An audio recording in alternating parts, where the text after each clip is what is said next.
Mettez Jésus dans le centre de vos activités et regardez les résultats en fait. Mon gars, peu importe ce qui se passe dans ta vie, il faut jamais tu vas te décourager. Tant qu'il y a la vie, il y a espoir. Vous avez la possibilité d'obtenir tout ce que vous voulez. Mais le truc, c'est que vraiment, on doit vraiment s'aligner spirituellement. Il y a des choses qu'on fait physiquement qui affectent le côté spirituel et qui nous freinent. Mais on ne comprend pas. On peut perdre par manque de connaissances. La Bible a dit. Sauf que nous ne connaissons pas tous les rouages qui sont derrière la réussite. Nous ne connaissons pas tout ce que nous devons faire pour atteindre vraiment nos objectifs. Ce qui fait que on tourne en rond.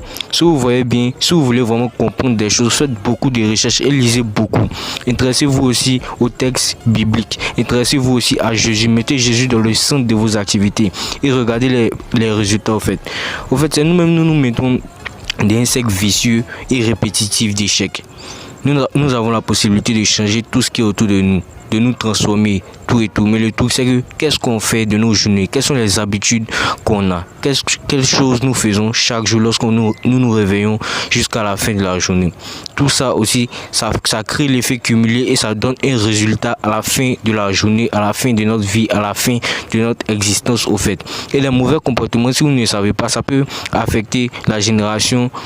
Ça peut affecter une descendance au fait. Si vous avez une mauvaise habitude ancrée dans votre comportement, lorsque vous allez avoir des enfants, ils vont aussi adopter aussi ces mauvaises habitudes là. Donc qu'est-ce qu'on doit faire?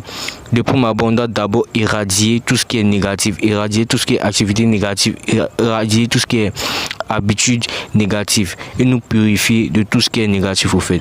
Donc d'abord, si tu veux réussir, tu dois être pur. Tu dois commencer à chercher des choses, tu dois commencer à changer ton mindset, tu dois commencer à changer tes finances, mais tout ça en prenant en compte le volet spirituel. Sinon, rien ne va marcher. Car le spirituel et le physique sont très liés et l'un ne peut exister sans l'autre.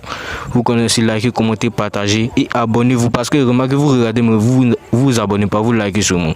Donc on se retrouve dans une vidéo, je vous aime.